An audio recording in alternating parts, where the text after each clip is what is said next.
Iran, isang bansa na kilala sa lakas ng military, ngayon ay tinatamaan ng dalawang krisis na sabay pumutok. Habang may ulat ng massive mutiny sa loob ng sariling hukbo, unti-unti namang nauubos ang pinaka-basic na kailangan ng tao, tubig. Sa gitna ng kaguluhan, sundalo at sibilyan pareho ng nahihirapan at ang sistema mismo ang tila bumibigay. Ang tanong, nagsisimula na ba ang tuluyang pagbagsak ng Iran mula sa loob? Bago tayo magumpisa, baka pwede pa like ng video na ito. Malaking bagay na to sa aming mga content creators. Maraming salamat po.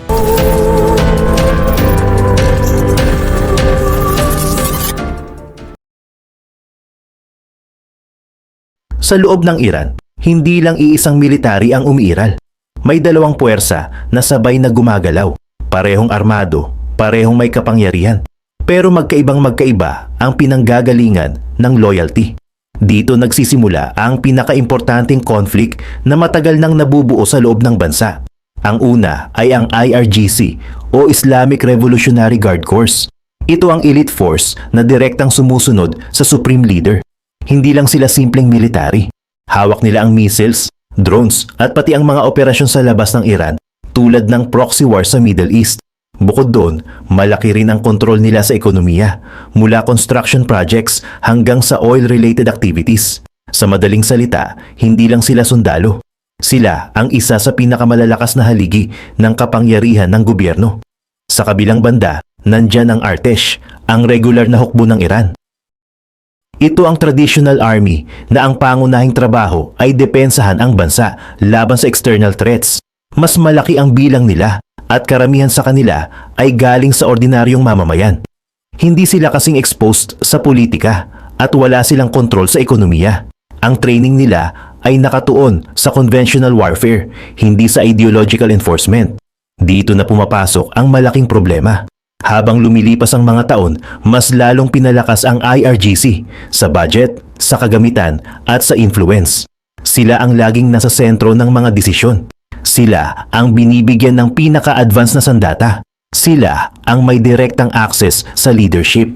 Samantalang ang Artesh na natili sa background, kulang sa suporta, kulang sa exposure, at kadalasang hindi pinagkakatiwalaan sa mga critical na internal operations. Dahil dito, unti-unting nabuo ang isang tahimik na rivalry. Hindi ito lantaran, pero malinaw ang linya. Ang IRGC ay loyal sa sistema at sa mga taong nasa taas. Ang Artesh naman, mas nakatali sa konsepto ng bansa at sa mamamayan. Ibig sabihin, magkaiba ang paraan nila ng pagtingin sa tungkulin nila bilang sundalo. Habang tumatagal, lumalim ang distrust. Hindi sigurado ang leadership kung hanggang saan ang susunod na utos ng Artesh, lalo na kung ang utos ay laban sa sariling mamamayan. Kaya mas lalo nilang pinili ang IRGC sa mga sensitibong operasyon. Ito ang dahilan kung bakit naging mas makapangyarihan ang IRGC sa loob ng Iran. Pero ang setup na ito, kahit mukhang stable sa ibabaw, may dala itong malaking risk. Dahil kapag dumating ang punto na kailangan pumili ng panig ang dalawang puwersa, hindi na ito simpleng military issue. Magiging laban ito ng loyalty, control at kapangyarihan sa loob mismo ng bansa. At dito, nagsisimula ang tunay na kwento. Hindi sa labas ng Iran, kundi sa loob mismo ng sariling sistema nila. Habang lumilipas ang mga taon, mas naging malinaw kung sino talaga ang pinapaboran sa loob ng sistema. Unti-unting binuhos ang resources, authority at access sa IRGC hanggang sa sila na ang naging sentro ng halos lahat ng strategic operations ng bansa. Sa military side, sila ang unang binibigyan ng modern equipment, advanced missile systems, drone technology at specialized units. Lahat ito napunta sa kanila. Hindi lang sila pangdepensa. Sila ang ginagamit para mag-project ng power ng Iran sa labas ng borders nito. Sa bawat conflict sa Middle East, may presensya ang IRGC, direkta man o sa pamamagitan ng mga grupong sinusuportahan nila. Pero hindi lang sa military natapos ang expansion nila, pumasok din sila sa ekonomiya. Nakakuha sila ng kontrol sa malalaking infrastructure projects, energy sector at iba pang critical industries. Habang lumalaki ang impluensya nila, mas lalo silang naging independent sa traditional government structures. May sarili silang network, sariling resources, at sariling sistema ng operasyon. Sa ganitong setup, lalong napag-iwanan ng Artesh. Habang ang IRGC ay lumalakas sa bawat aspeto, ang regular army na natiling limitado ang role. Defense lang ang focus at bihira silang isama sa mga high-level strategic decisions. Kahit sa budget allocation, hindi sila ang priority. Resulta nito, lumawak ang gap sa capability at influence ng dalawang puwersa. Sa loob mismo ng military system, nagkaroon ng hindi balanseng distribusyon ng kapangyarihan. Ang IRGC may direktang linya sa leadership, samantalang ang Artesh nakaasa lang sa chain of command na mas mabagal at mas kontrolado. Ibig sabihin, kung may bigla ang desisyon o operasyon, mas mabilis kumilos ang IRGC.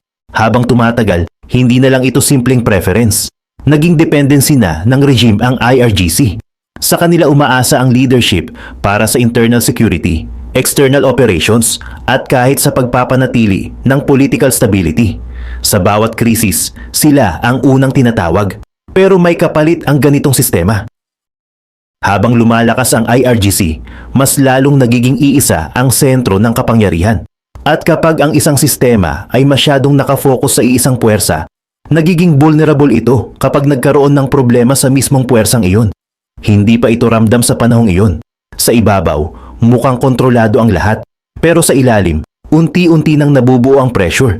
Isang imbalance na naghihintay lang ng tamang pagkakataon para lumabas. Habang nakatutok ang buong sistema sa pagpapalakas ng military at pagpapalawak ng influence, may isang problema na halos hindi nabigyan ng sapat na pansin, ang tubig. Hindi ito agad naging issue sa simula, pero habang lumilipas ang panahon, unti-unti itong lumala hanggang sa hindi na kayang itago. Sa iba't ibang bahagi ng Iran, nagsimulang bumaba ang level ng groundwater. Patuloy ang extraction para suportahan ang agriculture, industriya at lumalaking populasyon. Pero ang problema, mas mabilis ang pagkuha kaysa sa natural na replenishment. Ibig sabihin, ang ginagamit na tubig ay hindi na napapalitan sa tamang bilis. Kasabay nito, dumami ang malalaking dam projects sa bansa. Sa papel, para ito sa development, irrigation, energy, at water supply. Pero sa actual na implementation, maraming proyekto ang hindi dumaan sa tamang environmental assessment. May mga dam na itinayo sa lugar na hindi angkop at may mga design na nagdulot pa ng mas malaking problema kaysa solusyon. Marami sa mga proyektong ito ay konektado sa mga kumpanyang may link sa IRGC. Dahil sa laki ng kanilang influence, sila ang nakakakuha ng contracts at control sa execution. Pero imbes na maayos ang water management, nagresulta ito sa maling distribution ng resources. May mga lugar na nagkaroon ng oversupply, habang ang iba tuluyang natuyo. Habang nangyayari ito, hindi agad naramdaman ang epekto sa mga pangunahing lungsod. Pero sa mga probinsya, nagsimula nang maapektuhan ang kabuhayan. Unti-unting nawawala ang supply para sa farming. Mga ilog na dati aktibo, nagsimulang matuyo. Mga reservoir na dati umaapaw, naging mababaw. Ang mas mabigat na problema, hindi ito simpleng drought. Hindi ito pansamantalang kakulangan na kayang solusyonan ng ulan. Ito ay resulta ng mahabang panahon ng overuse at maling pamamahala. Isang structural issue na nakabaon sa sistema. Sa puntong ito, nagsimula nang magbago ang sitwasyon. Hindi na lang ito environmental concern. Naging national issue na ito na unti-unting nakaapekto sa ekonomiya, sa supply chain, at sa pang-araw-araw na buhay ng mga tao. At habang patuloy ang paglala, may isang realidad na hindi pa ganap na kinikilala ng sistema. Kapag naubos ang tubig, hindi lang agrikultura ang apektado, pati stability ng buong bansa nakataya. Habang patuloy ang pagbaba ng water levels sa iba't ibang bahagi ng bansa, dumating sa punto na hindi na ito maituturing na simpleng kakulangan lang. Lumabas ang mas malinaw na larawan. Hindi na sapat ang natural na supply para suportahan ang pangangailangan ng buong bansa. Sa Tehran mismo, na sentro ng pamahalaan at tirahan ng milyon-milyong tao, umabot sa critical na antas ang mga dam. May mga reservoir na bumaba sa paligid ng 6 hanggang 10% capacity. Sa ganitong level, hindi na ito basta tubig na pwedeng gamitin. Madalas, halo na ito ng putik at sediment at kailangan pa ng matinding proseso bago maging ligtas para sa consumption. Hindi lang sa ibabaw ang problema. Sa ilalim ng lupa, patuloy ang pagkaubos ng groundwater reserves na naipon sa loob ng libu-libong taon. Ang paggamit nito ay parang pag-ubos ng savings na walang kapalit. Kapag naubos, wala nang fallback. Dito na pumasok ang konsepto ng tinatawag na water bankruptcy. Ibig sabihin, mas malaki na ang konsumo kaysa sa kayang ibalik ng kalikasan. Kahit huminto ang paggamit, hindi agad makakabawi ang system. Ang imbalance ay masyado nang malalim. Sa mga lungsod, nagsimulang maramdaman ang epekto. Bumaba ang pressure ng tubig sa mga bahay. May mga oras na wala talagang lumalabas sa gripo. Ang mga negosyo na umaasa sa steady supply nagsimulang maapektuhan. Pati ang basic sanitation naging problema. Sa mas malalayong lugar, mas grabe ang sitwasyon. May mga komunidad na halos tuluyan nang nawalan ng access sa malinis na tubig. Ang dating routine na pagkuha ng tubig naging araw-araw na struggle. Ang mas seryosong epekto nito ay hindi lang sa civilian life, pati ang mga sistema na umaasa sa tubig, power plants, agriculture at logistics unti-unting naapektuhan. Kapag huminto ang isa, may domino effect sa iba. Sa puntong ito, hindi na sapat ang temporary measures. Kahit bawasan ang consumption o mag-import ng resources, hindi nito kayang ayusin agad ang ugat ng problema. Ang kakulangan ay hindi na lang seasonal. Naging permanenteng bahagi na ito ng realidad ng bansa. At habang lumalala ang sitwasyon, isang tanong ang unti-unting lumilitaw. Kung hindi kayang bigyan ng sistema ang pinaka-basic na pangangailangan ng mga tao, hanggang kailan nila kayang panatilihin ang kontrol? Habang tumitindi ang kakulangan sa tubig, hindi na ito nananatiling issue sa mga report o data. Direktang nararamdaman na ito ng mga tao sa araw-araw nilang buhay. Sa maraming lugar, ang simpleng pagkuha ng tubig ay naging isang mahirap at hindi siguradong proseso. Sa mga residential areas, unti-unting nawawala ang pressure ng tubig. May mga araw na tuluyang walang lumalabas sa gripo. Ang mga pamilya napipilitang mag-imbak kung kailan may dumadating na supply. Pero hindi ito sapat para sa pangmatagalang paggamit. Ang dating normal na routine, pagligo, pagluto, paglilinis, naging limitado at kailangang planuhin. Sa mga public distribution points, mahahabang pila ang karaniwan. Mga tao may hawak na galon, container o kahit anong pwedeng lagyan ng tubig. Hindi lahat nakakakuha agad. May mga pagkakataon na nauubusan bago pa makarating sa unahan ng iba. Sa ganitong sitwasyon, nagkakaroon ng tensyon. Nag-aagawan, nagtatalo, at minsan nagkakaroon ng pisikal na komprontasyon. Habang tumatagal, lumalaki ang frustration. Hindi lang dahil sa kakulangan, kundi dahil sa pakiramdam na walang malinaw na solusyon mula sa pamahalaan. Para sa maraming tao, hindi na ito simpleng inconvenience. Ito ay direktang banta sa kalusugan at sa kakayahang mabuhay ng maayos. Sa mga probinsya na mas matagal nang apektado, nagsimula nang magbago ang kabuhayan. Ang mga magsasaka nawalan ng sapat na supply para sa kanilang pananim. Ang ani bumababa at ang kita nawawala. Dahil dito, mas maraming tao ang naapektuhan. Hindi lang sa pagkain, kundi pati sa ekonomiya ng lokal na komunidad. Unti-unting nagbabago ang tono ng usapan sa mga lansangan. Hindi na lang ito reklamo tungkol sa serbisyo. Naging tanong na ito tungkol sa kakayahan ng sistema. Kung hindi kayang tugunan ang pinaka-basic na pangangailangan, ano pa ang kaya nitong kontrolin? Dito na nagsimulang mag-ipon ng galit. Hindi pa ito sabay-sabay na pagsabog, pero ramdam na ang tensyon.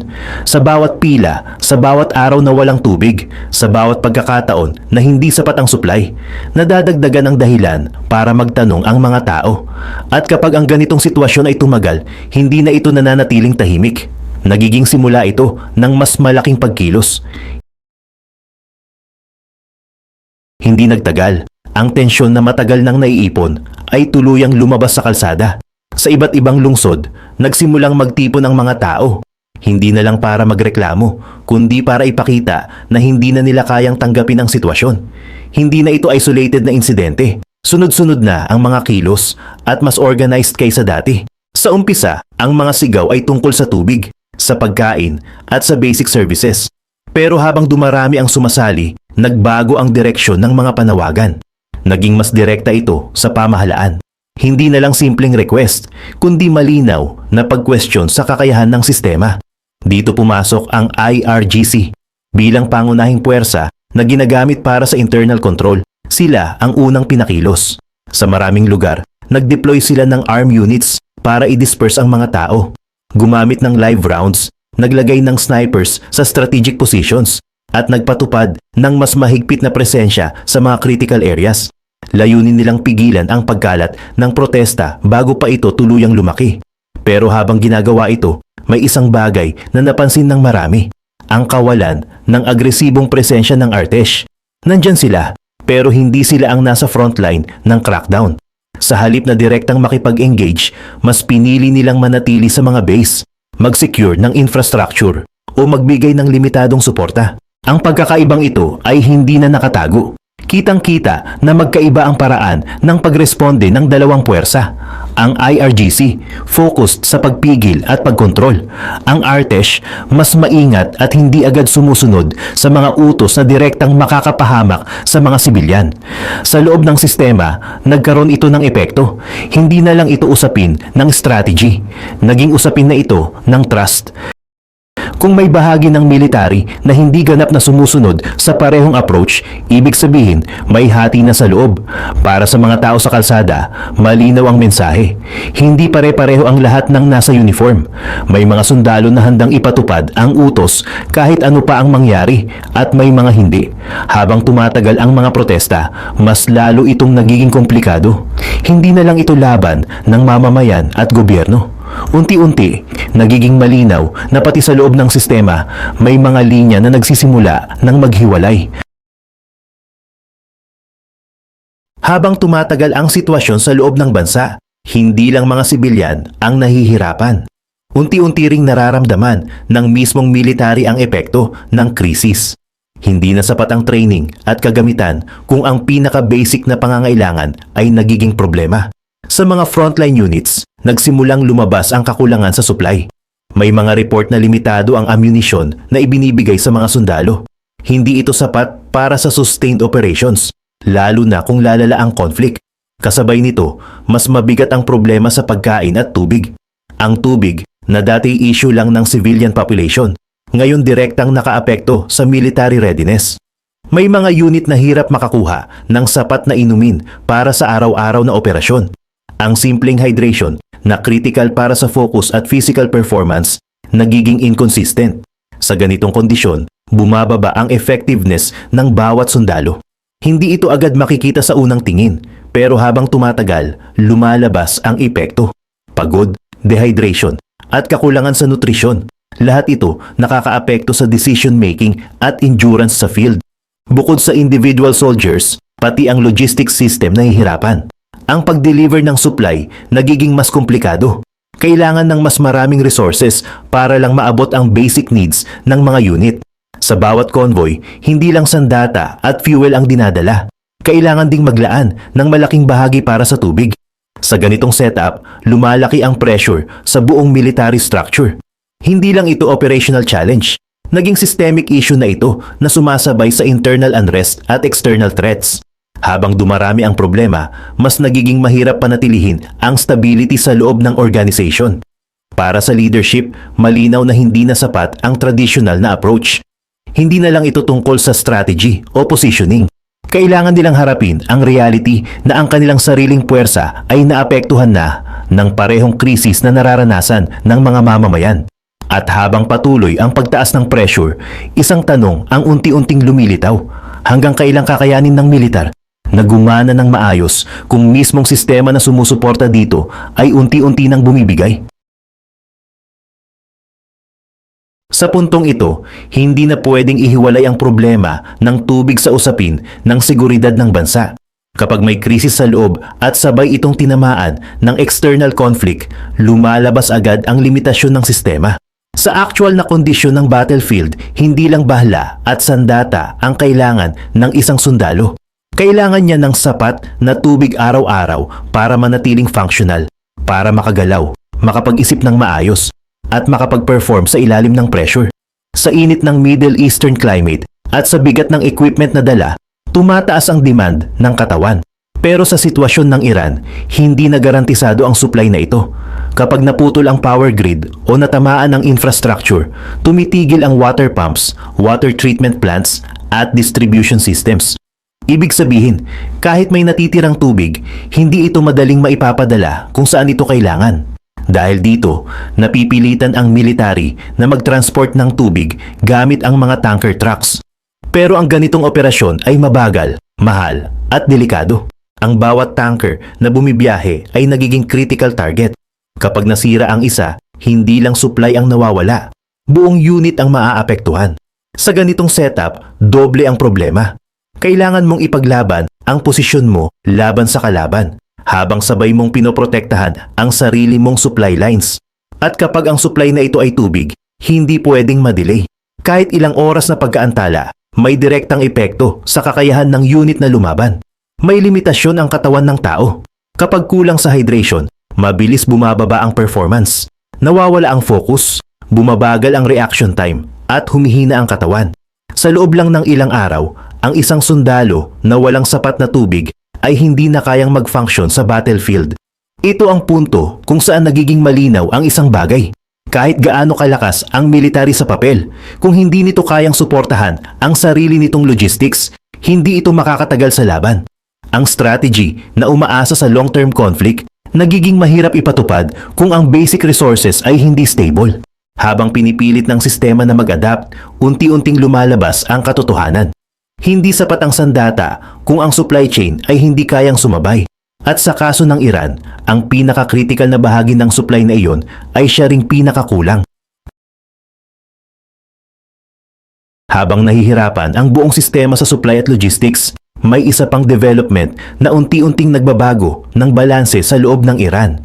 Ang puwersang matagal nang nasa sentro ng kapangyarihan ay nagsimulang makaranas ng sunod-sunod na paghina. Sa iba't ibang strategic locations, tinamaan ang mga pasilidad na direktang konektado sa IRGC, mga command centers, storage sites, at production facilities. Lahat ito naging target. Hindi ito sabay-sabay na pagbagsak, pero sunod-sunod na pagkawalan ng capability na mahirap agad mapalitan. Bukod sa infrastructure, naapektuhan din ang leadership. May mga key figures na nawala sa chain of command, dahilan para magulo ang koordinasyon sa loob ng organisasyon. Kapag ang communication at control ay naputol, bumabagal ang response at nagiging inconsistent ang execution ng mga utos. Kasabay nito, lumiit ang access nila sa mga critical resources. Ang dating malawak na control sa supply at movement unti-unting nabawasan. Hindi na kasing bilis ang deployment at mas nagiging dependent sila sa sitwasyon sa ground na hindi na nila ganap na kontrolado. Sa ganitong kondisyon, napilitan ng IRGC na hatiin ang atensyon nila. Kailangan nilang harapin ang internal unrest habang sabay na iniisip ang external threats. Ang dating focus na nakasenter sa projection ng power na palitan ng defensive positioning. Habang nangyayari ito, mas lalong nagiging visible ang epekto ng imbalance na matagal nang nabuo. Ang puwersang dati ay dominant. Ngayon kailangan nang mag-adjust sa sunod-sunod na pressure. Hindi na sapat ang kanilang dating advantage kung ang sistema sa paligid nila ay unti-unti nang bumibigay. Sa loob mismo ng kanilang hanay, nagsimulang pumasok ang uncertainty. Kapag hindi malinaw ang direksyon at hindi sapat ang resources, natural na bumababa ang confidence. Ang mga unit na sanay sa malinaw na command structure, ngayon kailangang mag-operate sa mas magulong environment. Habang lumalala ang sitwasyon, mas nagiging mahirap para sa IRGC na panatilihin ang parehong level ng kontrol na dati nilang hawak. At sa bawat araw na lumilipas, mas lumalapit ang tanong. Kung hindi na nila kayang kontrolin ang buong sistema, sino ang susunod na hahawak nito?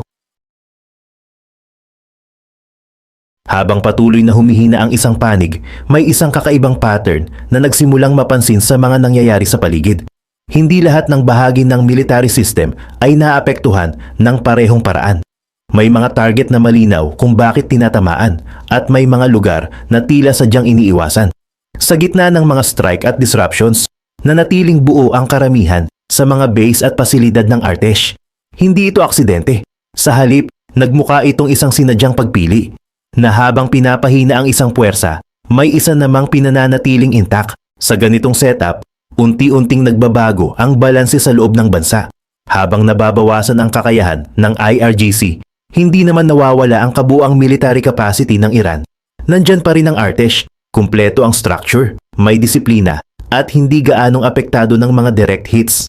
Kasabay nito, may mga mensahe na kumakalat, hindi sa official channels, kundi sa mas tahimik na paraan. May mga indikasyon na hinihikayat ang ilang unit na manatili sa kanilang posisyon, iwasan ang unnecessary engagement at mag-focus sa pagprotekta ng critical infrastructure. Ang tono ng mga mensaheng ito ay hindi para magpalakas ng isang side, kundi para maghanda sa posibleng pagbabago ng sistema. Sa loob ng military, hindi ito agad malinaw sa lahat, pero sa mga nasa higher levels, nagsisimula ng mabuo ang mas malaking larawan. Kung may isang puwersa na patuloy na humihina at may isa namang nananatiling stable, natural na lilipat ang bigat ng responsibilidad sa natitirang buo. Habang nangyayari ito, mas nagiging importante ang papel ng Artesh, hindi dahil sila ang pinakamalakas, kundi dahil sila ang pinaka-stable na natira. Wala silang parehong level ng political control, pero meron silang organizational integrity na hindi pa naapektuhan. Sa ganitong sitwasyon, hindi na lang ito simpleng survival ng system. Naging preparation na ito para sa posibleng transition. Hindi man ito lantaran, pero malinaw ang direksyon. Kung sakaling tuluyang bumigay ang isang bahagi, may nakaabang na pwedeng pumalit para panatilihin ang kaayusan. At habang mas lumilinaw ang ganitong pattern, mas nagiging obvious na ang susunod na yugto ng kwento ay hindi na lang tungkol sa paghina ng isang puwersa, kundi tungkol sa kung sino ang handang umangkin ng kontrol kapag dumating ang oras. Sa puntong unti-unti nang nagbabago ang balanse, nagsimula namang lumabas ang mga senyales ng pagkawatak-watak sa loob mismo ng sistema. Hindi ito bigla ang pagbagsak, kundi sunod-sunod na maliliit na pagbabago na may malaking epekto kapag pinagsama-sama. Sa loob ng IRGC, may mga unit na nagsimulang magpakita ng pag-aalinlangan. Hindi na kasing solid ang pagsunod sa utos, lalo na kung ang operasyon ay may kinalaman sa internal suppression. Sa ganitong kondisyon, ang dating malinaw na chain of command ay nagiging hindi na kasing epektibo. Kasabay nito, may mga ulat ng paglipat ng ilang personnel. Hindi man ito lantaran, pero may mga individual at grupo na unti-unting lumalayo sa kanilang dating posisyon. Ang iba naghahanap ng paraan para makaiwas sa frontline operations, habang ang iba naman ay mas pinipiling manatili sa mga lugar na hindi direktang apektado ng conflict. Ang ganitong mga galaw, kahit maliit sa simula, may domino effect. Kapag may isang unit na nagbago ng postura, naapektuhan ang koordinasyon ng iba. Kapag may nawawala sa isang bahagi ng system, kailangang punan ito ng natitirang puwersa na siya namang lalong napapagod at nahihirapan.